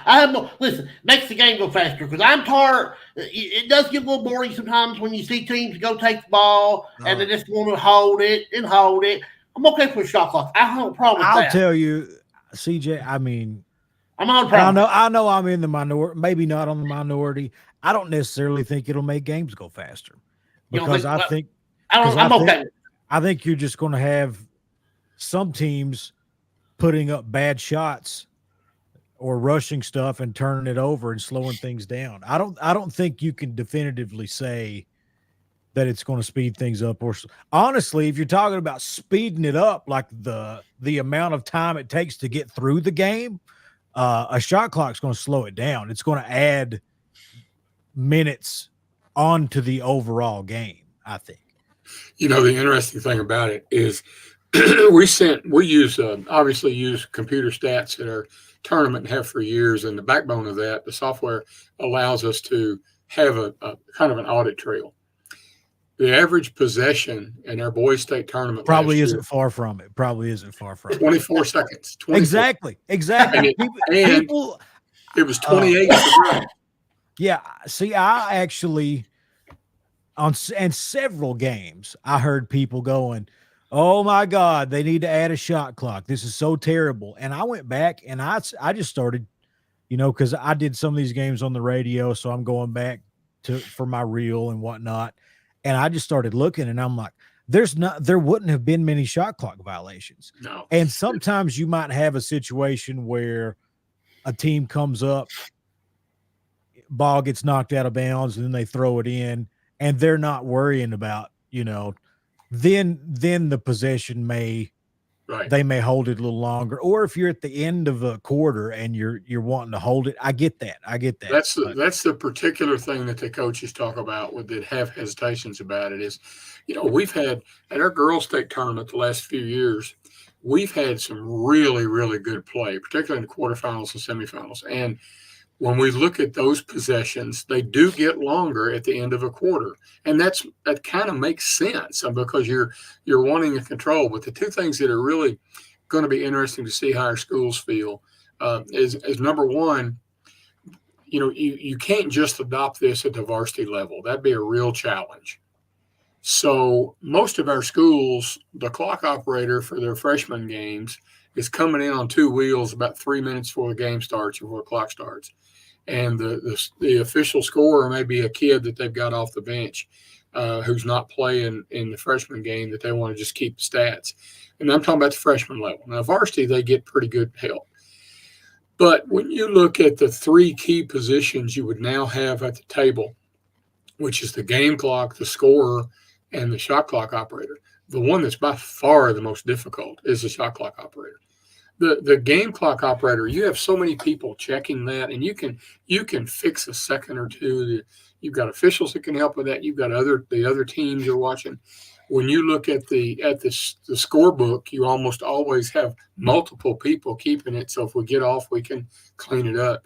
Shot clock person has to be your most attentive person, and that's what our schools are telling us is they really feel like will be the hesitation. It's not about the money. I mean, I tell our people all the time, we got football teams spending $10,000 and $15,000 to break down football video and do this stuff. A $3,000 one-time purchase for a shot clock, they're probably going to be able to find. It is about the manpower. The other thing our coaches consistently tell me is their opinion of the shot clock changes every year based on how good their point guard is, the person that's actually got to control the play. If they've got a good one, they're fine with a shot clock. If they don't, they're not. So it'll be interesting. For the first time this past summer, at several gatherings where a lot of our high school coaches were, there's more of them interested. We're now up to 28 states that have adopted it in some form or fashion, starting with the 26th season. So I think there's now a little bit of acceptance that it's probably coming.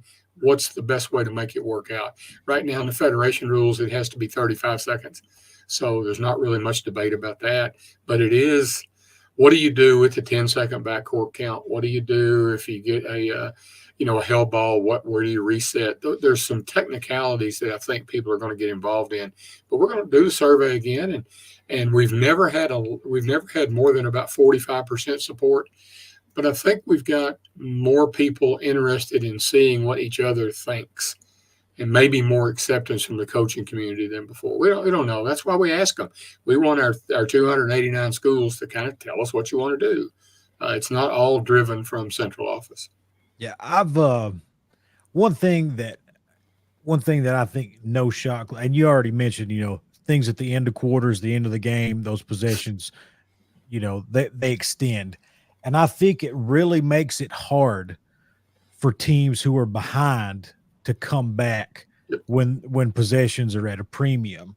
Has anyone thought of, adding in, rules where maybe the last 2 minutes of the game, the clock stops on a made shot, or you could call timeout and advance the ball to half court? That's what I want to say more than I anything. think things like that could also make games more exciting down the stretch. That's the one thing I want to see. Yeah. The 1 minute stoppage of the clock at the NCAA level, I was still refereeing in college when that happened, and that really accomplished what they wanted to do, which was give that team that's within a couple of possessions a chance to potentially come back. Now, if they're 5 or 6 possessions down, they're not coming back. But if they're, we all can think about miracle games. I can still remember Kentucky, Kansas when I was a kid, and Kyle Macy scoring I don't know how many points in the last few minutes. But when you look at, for the most part, they're looking, are we within 2 to 3 possessions, and what all can we do? I think right now there's not a national rule on the shot clock other than 35 seconds. States are free to adopt what they want. We've talked about that. The 1 minute thing is an implementation. The advancing probably will come at a point in time nationally anyway. It's already being talked about by the rules committee. And I think if they can get down some of there's just a lot of what if scenarios, I always talk about with high school football when people have a question about plays, that the one thing that trips up officials are the dog ate my homework play. It's just something they've set down and diagrammed, and it's the craziest dang thing. It's probably never going to happen. But when you're writing a rule, you have to think of that. So what are situations where you could give A a chance to advance, but is there a reason you would want to give B a chance to deny them that? So is there something that happened on a previous play? There's all of that what if. But I think you'll see the ball advancement be more of a national rule, period, before it ever factors into shot clock discussion. There's just a lot of momentum on that. There's a lot of nationally that seems to be accepted as like you say, just a chance where you've earned it. Maybe you got the ball back. Maybe you got one last chance. Let's don't put the backcourt dribbling as part of your.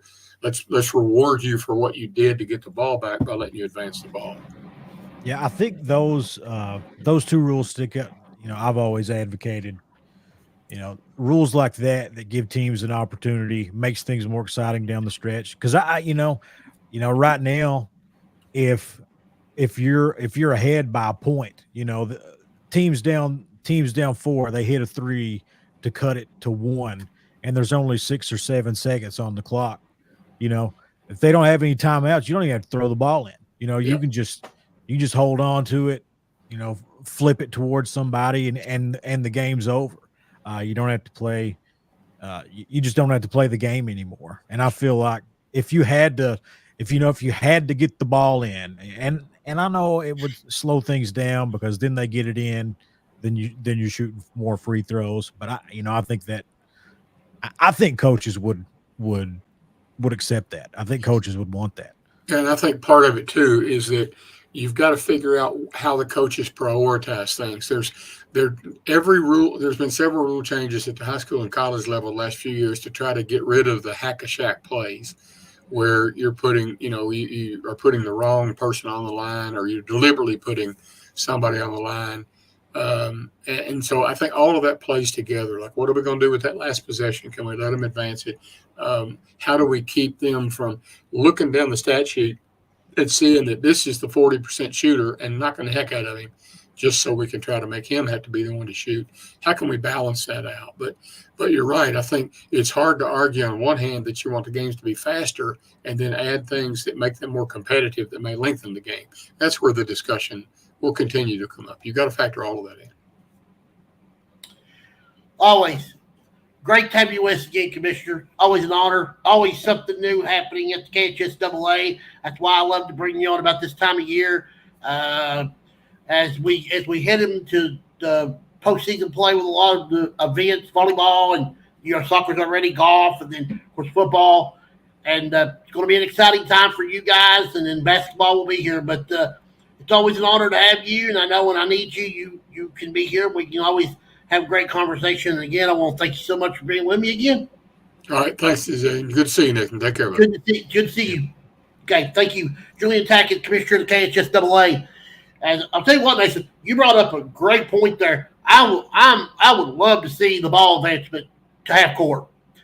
I would like to even see it more. You call timeout. We didn't. You put it in a way of, if you get the ball back, to get it at half court. But was you also making that if you call timeout that? You call timeout and advance it to half court. Okay, that's what I thought you were talking about. Great. Yeah, you burn your time. See, because I really don't, and I'm glad the commissioner had the data on the shot clock. If you really, I know there are plays at the end of a game or at the end of a quarter where a team is trying to hold on to a lead, get into the half with the lead, and they'll hold the ball a little bit. I get that. I know that people hate it. But if you look and you chart the games, really, teams aren't doing that constantly. It just happens at the end of quarters. If you go out there and you're running your offense, they're getting a shot up when they get a shot up, and it doesn't take a minute to do that. It's very rare. When I go back and look at them, I just don't see a lot of potential to do that. And the teams that are holding it a little longer, it's because they can't get a shot. And what's going to happen is these teams like that, they're going to come up and try to launch up a shot before they're ready or force something in. You're going to get a lot more turnovers. I think it's going to impact girls basketball a little more because, as the commissioner said, girls are taking about 4 seconds longer. I think girls basketball at the lower levels is going to be harder. It's not going to be as good of a product. That's why I think if you institute these other rules, like the clock stopping within a minute on a made shot, if being able to advance the ball to half court, because and like he said, we've all seen the miracles. We watched Daniel Combs over at the Nixon Center. We watched him have to go full court, hit the shot. We've all seen it. But if they could have taken that timeout and advanced it to half court, I think you've just got, I think Big Al would have done it, instead of saying, okay, yeah, let's throw it in and then go full court. Do you wonder, though, if that situation had been, you get the ball, you get the timeout, you move to half court, that wouldn't have been as an exciting shot as the shot was at that second, because Daniel went from end to end, and Oh yeah, I get it that it's more exciting, but I think the coaches would say, "Screw exciting! I don't want to have to go full court." I think, and there will be situations where you don't have that timeout and you can't advance it and you do have to go full court, and then you can get the excitement there. But to me, it's not that much more exciting for someone to go full court and hit a runner at the buzzer as it is to throw it in with 6 seconds to go, run a quick play, and hit a big shot to win it. To me, a buzzer beater is a buzzer beater. Well, you can use the one from the YMT from 2 years ago at Prairie Central when Prairie Central had the ball. They got it. They called timeout. They had it on by their bench, and there was the Harlan County game, and the point guard for Prairie hit the three out of the corner for the game winner. That's sort of what you'd be talking about, that instance there, because that happened. And Daniel's play was an exciting play, but like I was just wondering how exciting it would have been though if you call timeout, you set up the play. Hazard's going to get their defense ready, so that's going to take away from the play being what it was. It wouldn't have been a great moment in basketball. It still would have been the game-winning shot. Would have been a great shot. It still would have been a moment, but it wouldn't have been the moment that Daniel had that made that moment special. You know what I mean? I think Daniel still would have hit a shot, and we still would be talking about it. We'll see. We'll see. We'll never know. We'll never know. We'll never know. I've been in a lot of games in my life, Nathan. That was one of my favorite games of all time. But I've seen the good end and the bad end of both that. I watched the girls' game about 3 years ago. Same thing happened. They had a timeout. They could have got the ball to half court and maybe set up a better play. Instead, they take it end to end, shot it, missed the whole rim.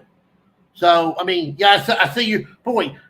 If they would have used their timeout, they could have set up something. I feel like you sort of, and I don't like to separate boys and girls basketball. But sometimes you have to set the girls up more than you do the boys. Boys can, I think, you're going to let them go a little more further than you are the girls. You need to call timeout for the girls to be able to get the correct result. You know what I mean? I think girls might listen better too, though. Yeah. so that's why. Yeah. So maybe that's why you take timeouts with the girls. But no, I think the shot clock is going to happen eventually. I'm just saying, and I'll go on the record. And if I'm wrong, whatever, I go on the record and make 20 picks a week for football. And if I'm wrong, I'm wrong. I got to live with it. But I'll put it out there. But I think the shot clock is going to happen eventually. It's not a question of if it happens. It's a question of when it happens. And when it happens, it is not going to be the end-all, be-all. It's not going to cure everybody's problems. It's not going to be better basketball all of a sudden. It's going to be worse basketball for a while. Let me ask you another question. We see you like this, boy. Would you in college, women's basketball in college, they cannot press. Would you like to see high school basketball on the girls' side go to that? No way. I'm just checking with you because I know college they cannot press. They don't even have a 10-second violation in women's basketball in college. No, they just have the shot clock, and you can do do whatever with it. But now there's a lot of good women's teams out there we've seen play. I was just wondering what your thoughts were on that. No, I mean, to me, like, you should all stuff like that is rules like that. I don't get it. Let them press. At grade school levels, I've seen, at once they get to a certain lead, they're not allowed to press anymore. I get that. If there's a big disparity between two basketball teams at the grade school level, if one team can just press the other one and shoot layups the whole time, it's not even fun to watch. It's not even fun to watch. So let them. I get it there, but at the high school level, let them play. NBA, you can press in the NBA, but do you know what? Mm-hmm. It doesn't work. Yeah, as well because people know how to be depressed and they're athletic enough. You'll notice they're playing a lot more zone now in the NBA. A lot of teams can't stay man to man much more anymore. They have to play zone.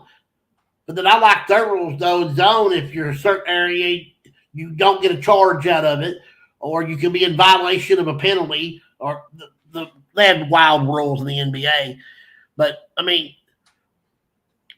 it's hard for a girl that has been in high school, played for a program that presses, then they go play for that college team, and you don't press. And it's like, oh, okay, well, why did we press in high school? That would have been led to my point, because I was wondering if what you could gather out of that, because I don't know why they don't let them press in college. Because if you did, I think it would make the game a little more interesting, because they don't have a 10-second violation. In a 10-second, you can just dribble the ball, and then you finally come across half court, and then you don't get penalized for it. I mean, I'll be honest with you. I didn't even know you couldn't press girls basketball at that level, and I'm still trying to, I used to be a big hater of women's basketball. Back in the day, my wife, she played basketball for Coach Napier at Perry Central, and I always felt, and I used to give her a hard time. She said, I played basketball. I said, no, you didn't. You played girls basketball. You played girls basketball. The people over in Leslie County are ready to fight me now. I've turned the leaf on that. I started doing stuff on the radio, and have just come to really enjoy. I would, just as soon watch a good girls basketball game as a good boys basketball game around here. Mm-hmm. College level, when Caitlin Clark came on and started draining stuff from logos, and you get even the WNBA now. I mean, I love it. I enjoy watching girls and women's basketball. When I didn't, and I would hate to see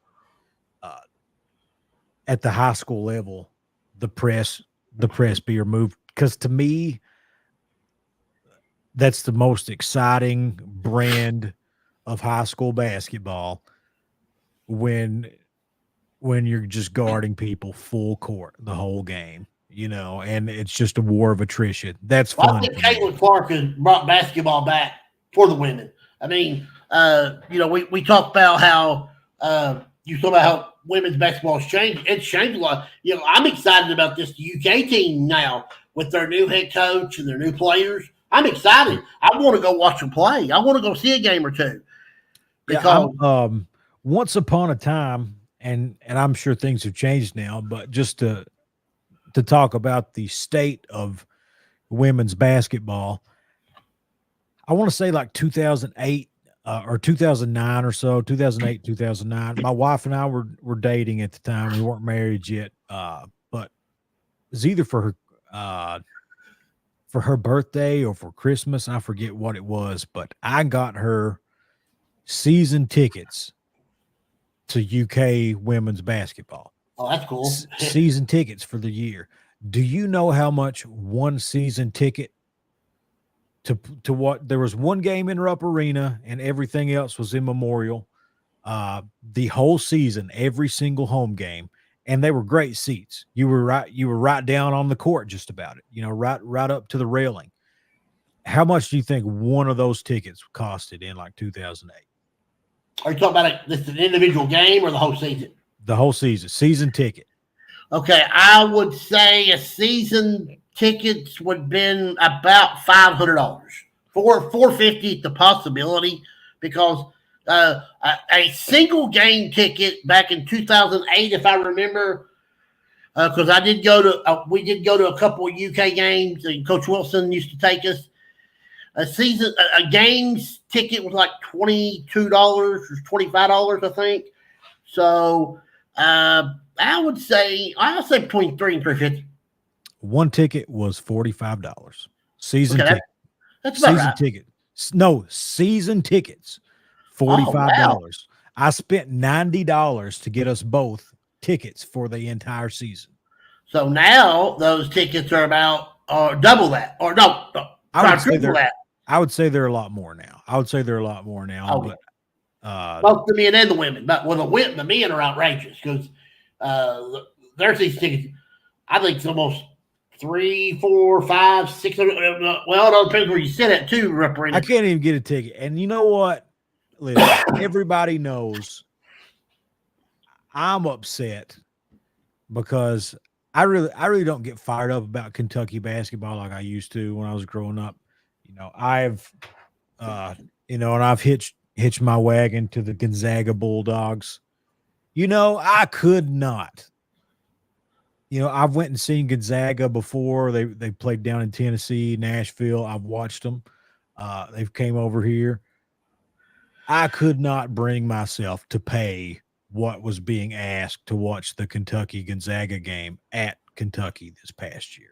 I tried to get tickets, but I'm just like, no, I'll just watch it on TV. I'll just watch it on TV. Yeah, that's probably a wise decision because they're expensive.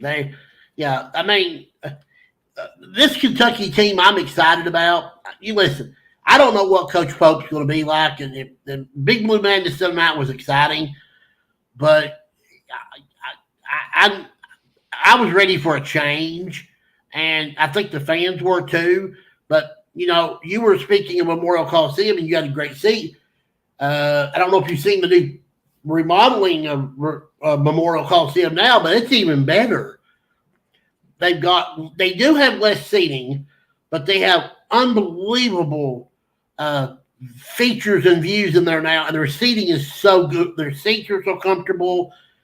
There ain't a bad seat in the whole house. And I really want to go watch the women play this year. I know the volleyball matches have been selling out left and right. They've been packing Memorial Coliseum big time for the women's volleyball. Yep. So I'm pumped. I can't. I'll throw in my 2 cents about Coach Pope. I'll also, I'll go out on a limb. I was ahead of the curve when it came to Coach Calipari. I was so far ahead of the curve because when people started complaining the last couple years, oh my gosh, he can't coach and he's not an in-game coach. Oh my gosh, he can't game plan. Oh, the one and dones aren't doing it anymore. What's happening? Listen, I was saying that a couple years into it, 2 or 3 years into it, because me growing up, I watched the Kentucky Wildcats, and I would see, Jeff Shepard, and I would see Scott Padgett and Saul Smith, whoever, and I would see them for 4 years, and I liked watching them. I grew to like the players. With Kentucky, I hated the fact that it was every year it's a new team, and I don't know anybody, and then you had players like a Darius Miller who played for Cal, who went the distance, and he played for them the whole time, and how beloved he was compared to everyone else that was on the roster. He was the guy everybody was rooting for. So I get it, and I get what Cal said, recruit talent or whatever, but it just gets to a point where you've got a bunch of really talented 18 and 19-year-old kids who are freak athletes, and they're great, but then they go up against these fifth-year seniors who are bigger, they're stronger, and they know more about the game of basketball. And then you have problems with teams like the Peacocks or it was St. Peter's, the Peacocks. Who was Oakland last year? I know the one guy freaked out and hit a bunch of threes but he was known for doing that, But you talk about representing, because he was there at Midnight Madness. That's been the talk of the thing of Midnight Madness and Rick Pitino coming back. But I feel like the football team is falling into that same thing now. You talked about how Calipari, this, that, can't coach, Tilling's falling in. This, now they're talking about, wow, football coach can't coach. He can't manage the end of a first half. He didn't have his team prepared on the open bye. 1 week they're real good. Next week they suck real bad. They don't hire the right coaching staff. It's time for him to go. It's time for him to hit the showers. Go, get out of here. Are you in the same mind frame with now with Coach Stoops, or is that a totally different situation on both ends? Let me finish my. Well, I'll hit you with this, then I'll go back to basketball for a second. I really with every single decision you make, and I've said this when people are frustrated with how well a high school coach is doing, and they're wanting to get rid of them. When people wanted to get rid of Cal, I'd been voicing my frustrations about Cal for a long time, but I still always felt like it doesn't matter what you do if your next step isn't going to take you considerably better, then who cares? With football, I do not know who they can get other than Mark Stoops, who would want to come, because look, Cal got in trouble for saying it, but Kentucky's a basketball school. It is. It's true. It would take a monumental effort, multiple national championships as a football team to change that. And I don't know anybody who would be willing to come in and just do any better than Stoops has done better than the last several coaches that have been there. They just came off of that big win at Ole Miss. They almost beat Georgia. Look, Vandy, I get it. I get it. It stinks. Vandy beat us again, but Vandy just beat Alabama.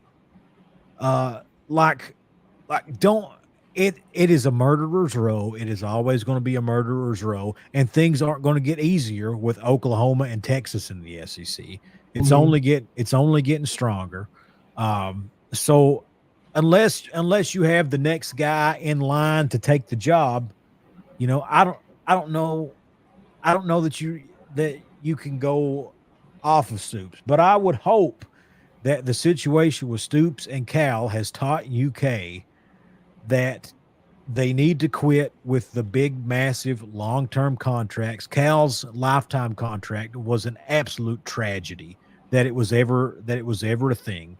And he got to the point where, I mean, even if he just showed up to work, he made millions of dollars. And if you fired him, he made millions of dollars. It ended the best way it could. Mark Stoops is another coach that's got a big buyout, and he's got multiple years on the contract. And also, Kentucky was notorious for Mark Stoops coming in, going 5-1 or whatever to start the season, beating Anita Baptist,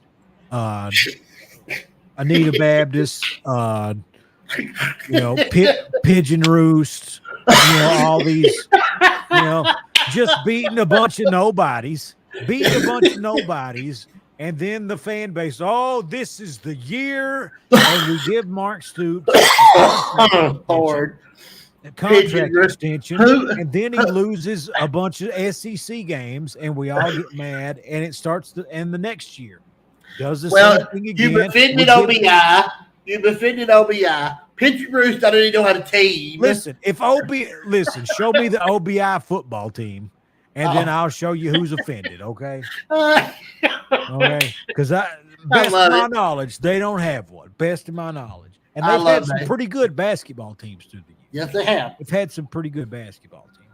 But I love it when Nathan gets in a roll like this, because I know that he's going to fire up somebody. OBI's going to be fired up. They're going to hear this. They're going to go, Nathan was talking about us.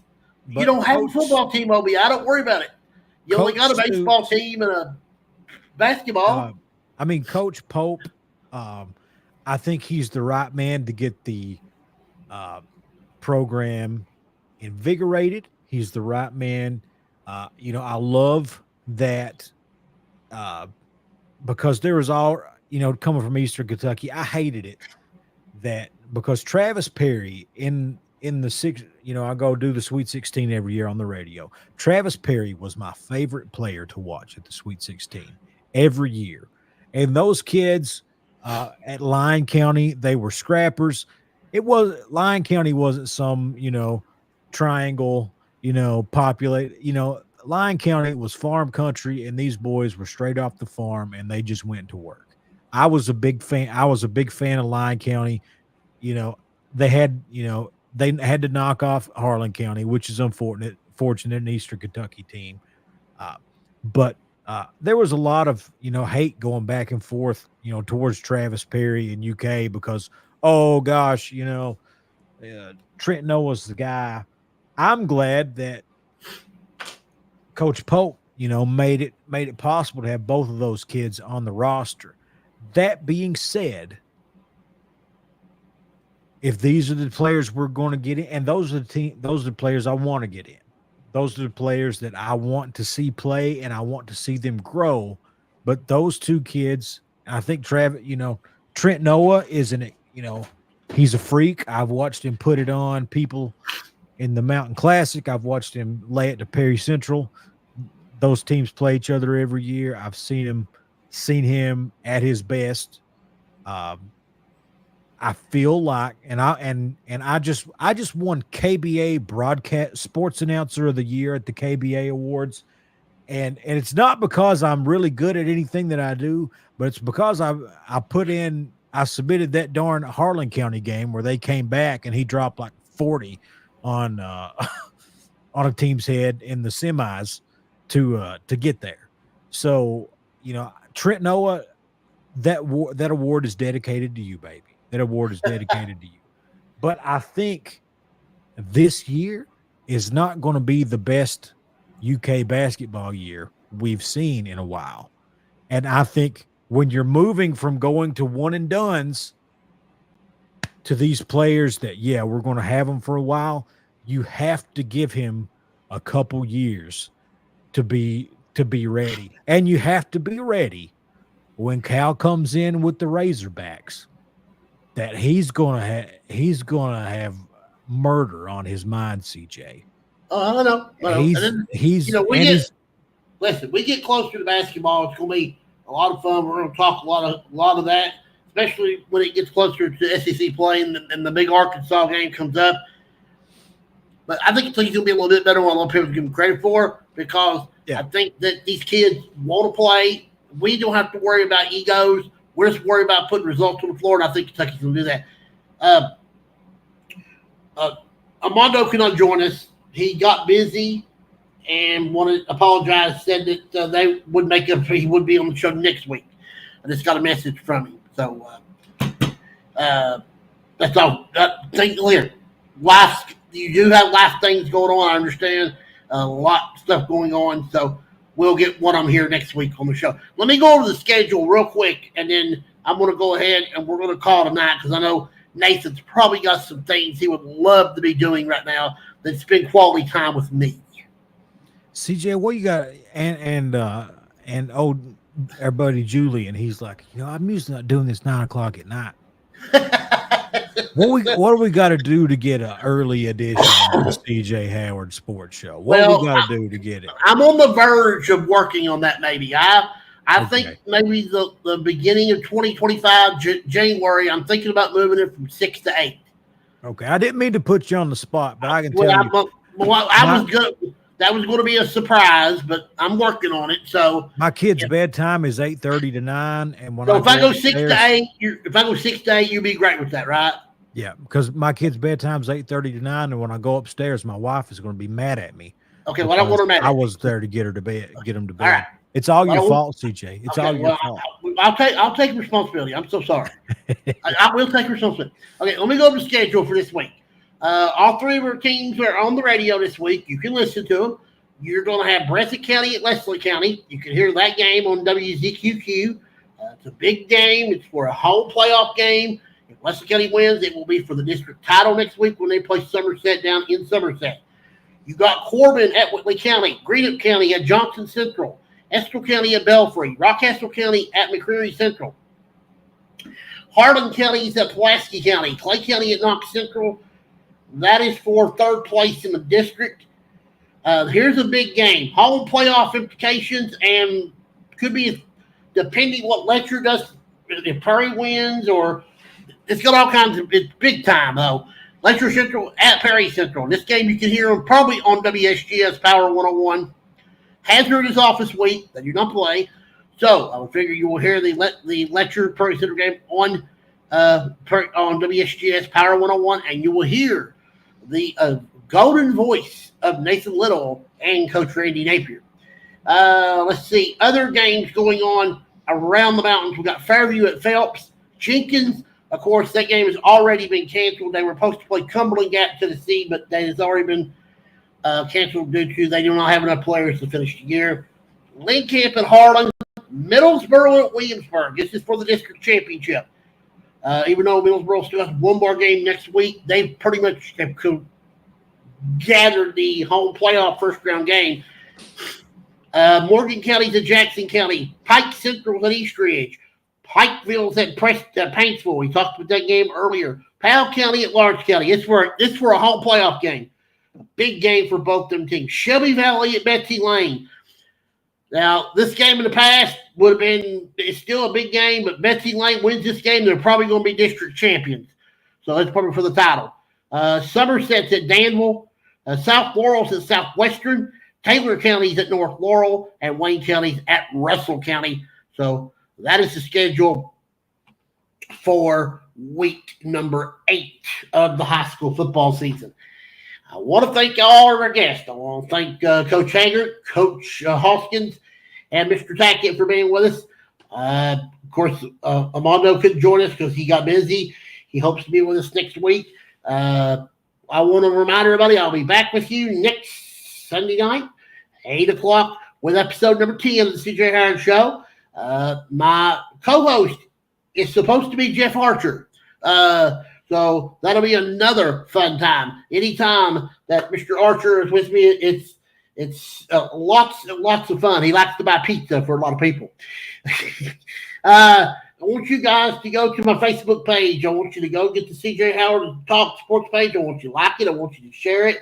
Share it with everybody. I want it to get out there more. I need more people getting eyeballs on it. I want more people to watch us. I want more people to be a part of the show.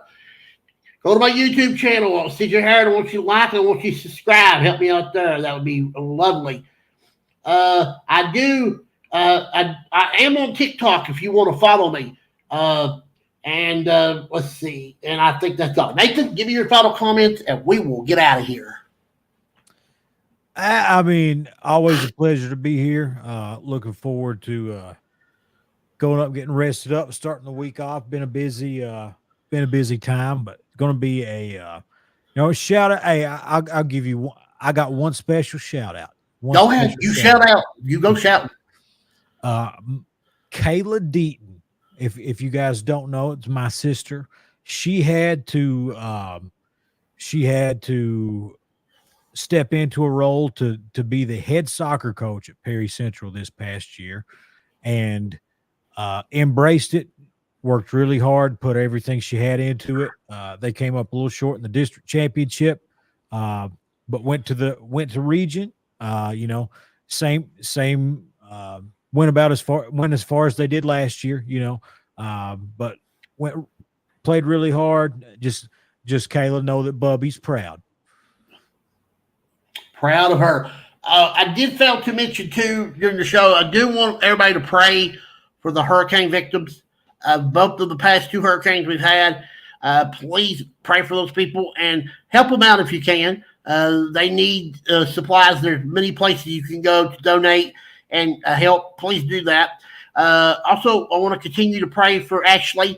I hear she's doing a little bit better.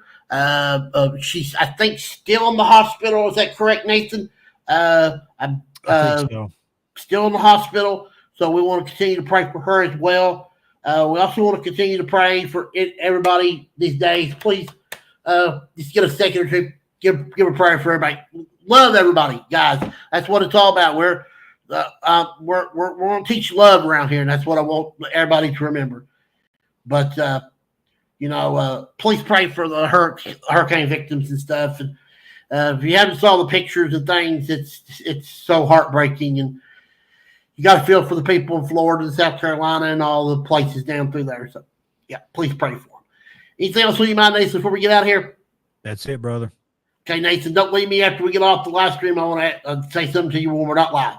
Again, again, remind you, I'll be back with you Sunday night for the CJ Harris Show, 8 o'clock, and post up Jeff Archer as my special guest host. This is CJ Harris running through and heading for home. And as Casey Kasem would say, keep your feet on the ground and keep reaching for those stars. I love you all. God bless you, and good night.